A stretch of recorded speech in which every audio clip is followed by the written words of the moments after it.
Hey there, everyone. Mychal Bryan here from the Oraculos School of Astrology with yet another question and answer segment where practicing astrologers bring me their questions and I provide them answers based on my astrological practice. Hey there, how are you?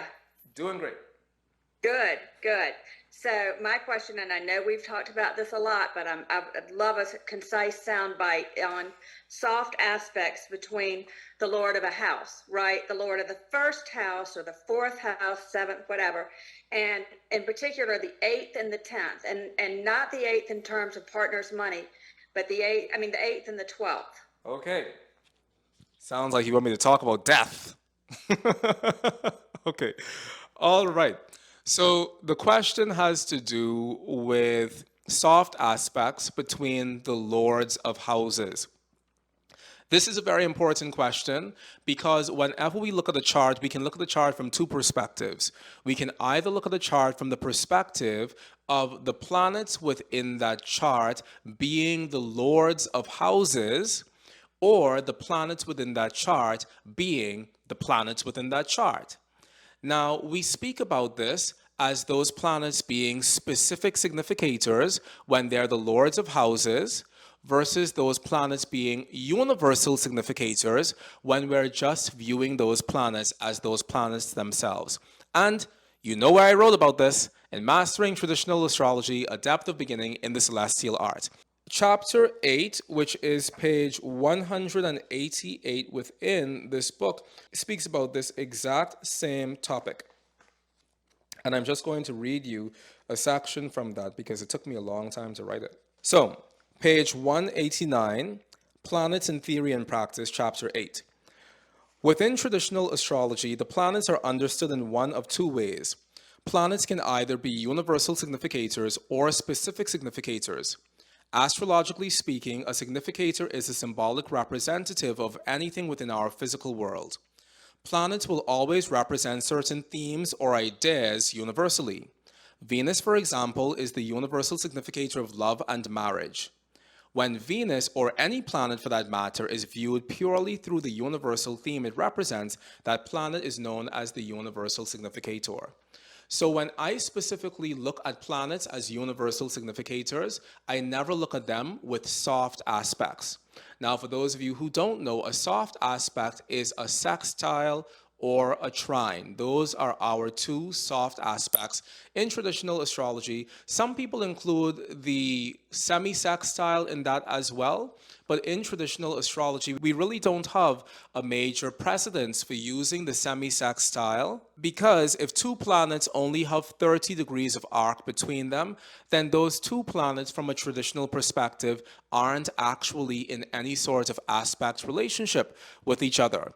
Now, I know that people who followed my work for a while may say, but Mychal, you say that you use the quincunx, and when planets are in a quincunx relationship, they technically aren't in any sort of quote-unquote aspect relationship with each other either. And that is true.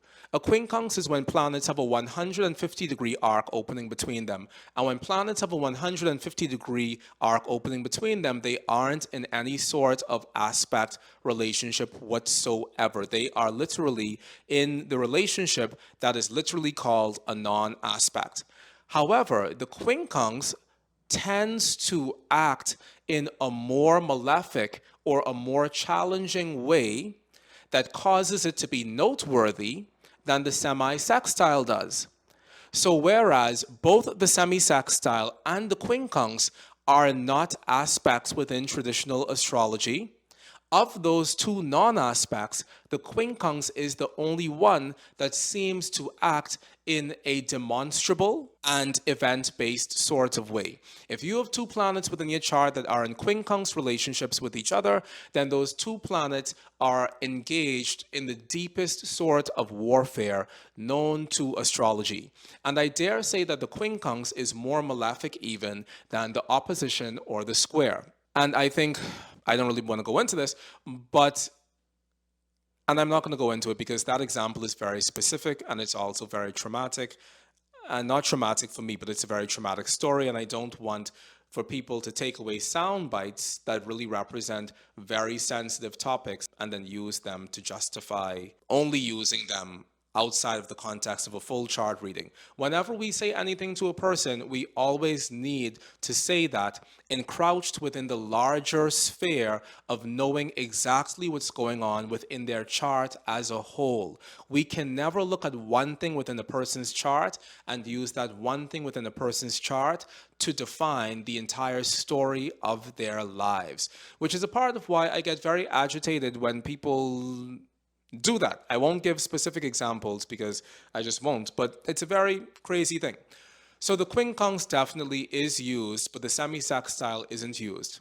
Now, I don't use soft aspects when it comes to viewing planets as universal significators because the soft aspect, the sextile, or the trine between two planets, it doesn't manifest as concretely as the square, or the opposition, or the semi-square, or the sesquiquadrate, or the conjunction between those two planets from a universal perspective.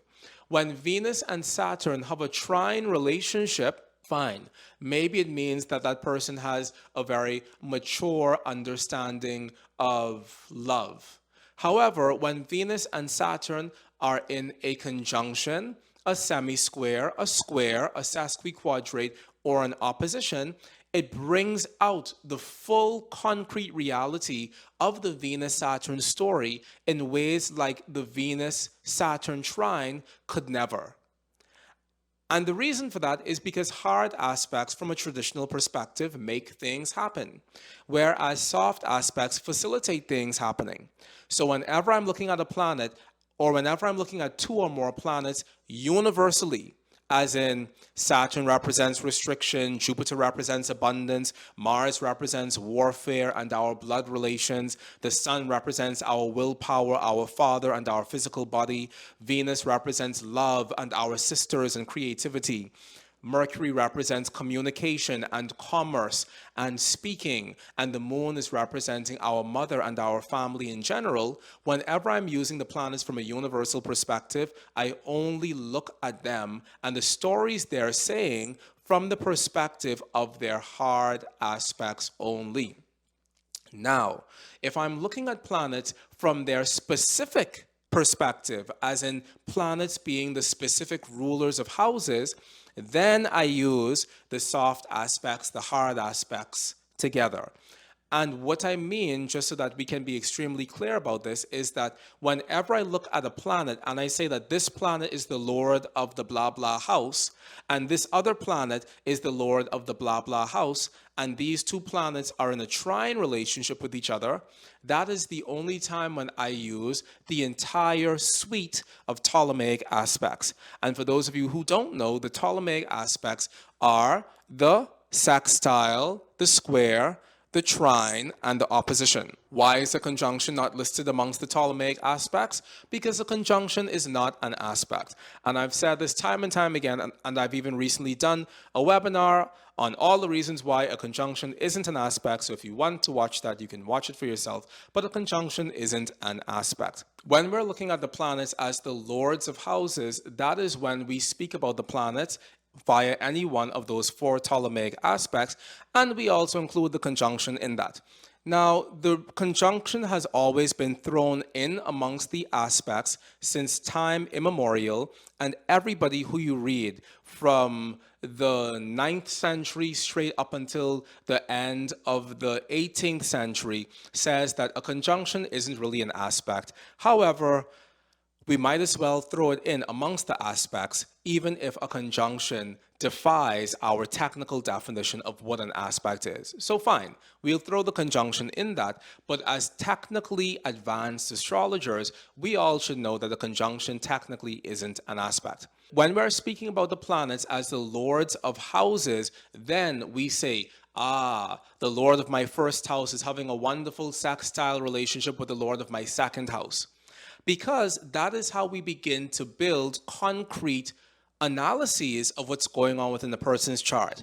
If you have the lord of the first house in a sextile relationship with the lord of the second house, then you can say that this person has a very good relationship with their money. They know how to manage their money. They know how to bounce back if they fall into financial hardship. They have good relationships with their money. Whereas if we have the Lord of the first house in a quincunx relationship with the Lord of the second house, we say, this person is having an awful time within this lifetime in terms of money. This person doesn't know how to let $1 stay in their pocket for very long. This person has no financial sobriety. Money runs away from this person screaming. Because that's kind of what it feels like when the ruler of the first house is in a quincunx relationship with the ruler of the second house. Similarly, specific to the question that was asked, if I have the ruler of my first house in a trine relationship with, say, the ruler of my eighth house, the default, which I was asked not to talk about, but my default definition for that would be that this person has a very good relationship with the money of their spouse. And the reason for that is because more often than not, whenever we do a chart reading, whether it's a blind chart reading or a reading for a client, when we have a trine relationship, actually not even a trine relationship, whenever we're referring to the eighth house within a person's chart, 9 times out of 10, the eighth house is going to refer to the money of that person's spouse. Now we know that the eighth house means several things. The eighth house means death. The eighth house means old, ruinous buildings. The eighth house means wills. The eighth house means the money we receive from the dead. The eighth house is also a house of poisoning. The eighth house is also a house of anxiety. All of the houses within our chart have multiple meanings. The second house is the house of food, but the second house is also the house of money. People never know that the second house is the house of food, but it definitely is the house of food, which I also write about in Mastering Traditional Astrology.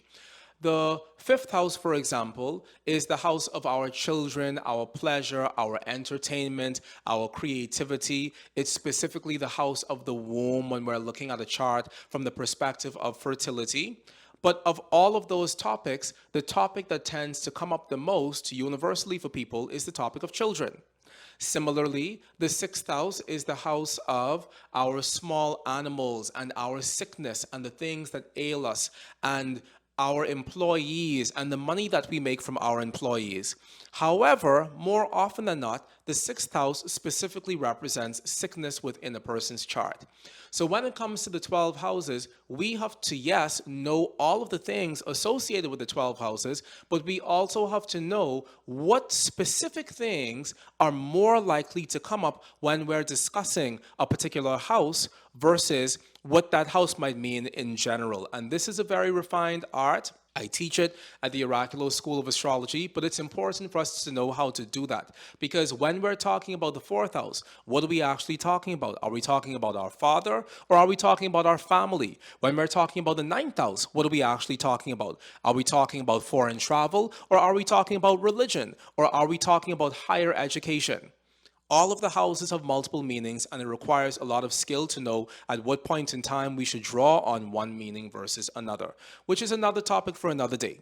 Going back to the relationship between the ruler of the first house and the eighth house, when the ruler of the first house is terrestrially located in the eighth house, that can be a very life-threatening thing within the life of a person, and very often those people can have near-death experiences very early on within their lives. And I don't mean a near-death experience like you accidentally almost stepped onto the train tracks. I mean near-death experience as in you were scarred for the rest of your life because when you were 6 years old, you managed to slip through the railings of the balcony and you were dangling off the edge of the balcony of the 6th floor and almost dropped to your demise and someone caught you. That sort of near-death experience is what we find when we have the ruler of the first house in the 8th house. And that is only further augmented the more that ruler of the first house is afflicted by being in the 8th house. Maybe the ruler of the first house is in the 8th house in opposition with the ruler of the 8th house. Then that definitely is more so sealing the deal for us, as it were, in terms of this person's early anxiety surrounding their physical well-being because they probably lived life always having one foot out of the door or always in fear of their imminent demise, basically. This can also be true if you have the ruler of the 8th house in the first house. The same thing is true. And once again, these things tend to pan out earlier within our lives. So if you're currently 63 years old and none of this has happened to you, then fine, it hasn't happened to you. But if it did happen to you, it would have happened to you earlier within your life. And I dare say by the time as you reached 30 years old, that story would have manifested. So that's how we view the ruler of those houses in those separate houses. But if I have the ruler of my first house in a wonderful trine relationship with the ruler of the eighth house, then what does that mean from the perspective of death? One of the things the ancients tell us is that can be as if that person is smiled upon by the angel of death. And what does that mean to be smiled upon by the Grim Reaper? Well, what it means is that you're probably not going to have any major near-death experiences. You're probably going to go through your entire life in a state of there could be a 10-car pileup and you can be underneath those 10 cars, but somehow you come out of it not even with a scratch. So there can be that sort of relationship if you have the ruler of the first house in a trine relationship with the ruler of the eighth house. This can definitely be the truth if the ruler of the eighth house is Jupiter or Venus, but more so Jupiter, because Jupiter is the great protector, even more than Venus is the great protector. So this can be even more so the truth if you have the ruler of your eighth house as Jupiter in either Pisces or Sagittarius, which are the two domiciles of Jupiter, or even Cancer, which is the exaltation of Jupiter, and in a trine relationship with the ruler of the ascendant. That means that you are being smiled upon by the angel of death, and as opposed to you receiving any of the challenging things that the eighth house has to bring, such as anxiety and fear and death, you can have a great sense of longevity. You can have a great sense of living forever. Not living forever, but living long without necessarily having to have any major threat of death within your life. And you can have a great sense of always being fortunate and of always coming out scratch-free, basically. So that's one of the ways how we could interpret that. If you're having the same thing with the ruler of the sixth house and you don't want me to speak about sickness, or maybe you do want me to speak about sickness, then that can mean that can be a panacea within your life as far as sickness is concerned. Ruler of my first house trine the ruler of my sixth house, I never get sick. Everybody else around me gets sick, but I'm the one person who seems to always be in a state of robust health. And even if I am sick for a little bit, I'm not really ever that sick because I'm never really sick because I'm being smiled upon by the angel of sickness. Similarly, you have the ruler of the 12th house in a trine relationship with the ruler of the ascendant. It could kind of mean the same thing in terms of sickness because the 6th and the 12th house are on the axis of both acute and chronic disease. And people make that distinction between acute disease in the 6th house and chronic disease in the 12th house. And I haven't found that to be the case. If you're in the 6th house or if you're in the 12th house, the disease can be just as chronic in either one of those two houses. But if you have the ruler of the 12th house in a trine relationship to the rule of your ascendant, then that can also be a thing that makes you feel as if you are blessed, or as if the angels of heaven are always on your side, or as if no matter how bad the world around you falls into chaos, you always seem to come up smelling like roses. So this is how these evil houses, the 6th house, the 8th house, and the 12th house, can manifest in a positive way. And this is especially the case if the ruler of those houses is a benefic planet, specifically if the ruler of those houses is Jupiter in either Sagittarius, Pisces, or Cancer. Because if you have a good planet ruling an evil house, but in a good aspect with the ruler of the ascendant, then that good planet will save you from the badness of that evil house, and it will bring you the good things that that house actually has to offer. Whereas if you have a bad planet in a bad state, ruling an evil house, and in a square or an opposition with the ruler of the ascendant, then that bad planet in its bad state, in its bad aspect to the rule of the ascendant, will bring you the badness that those houses have to offer, especially if there are no other saving graces that exist within your horoscope. Well done, Maestro. Okay. Thank you. That's next level. Okay. Was it really? Have I never said that before in the universe? I may not have been listening, but I love the way you said it. Thank you. Okay, you're very, very, very welcome. Hey there, everyone. I just want to say thank you all so much for the love and support that you've shown me in the months after the publication of my book, Mastering Traditional Astrology. If you have loved reading MTA and if it has deepened your astrological relationship and practice in any way whatsoever, then please leave a 5-star review for us over on Amazon.com. As a self published author, this would mean the world to me because the more 5-star high quality reviews we get, the more Amazon promotes the book to a wider audience so that more and more people can experience the magic that is mastering traditional astrology. Thank you so much for your continued love and support, and thank you so much for your dedication to this extraordinary field of astrology.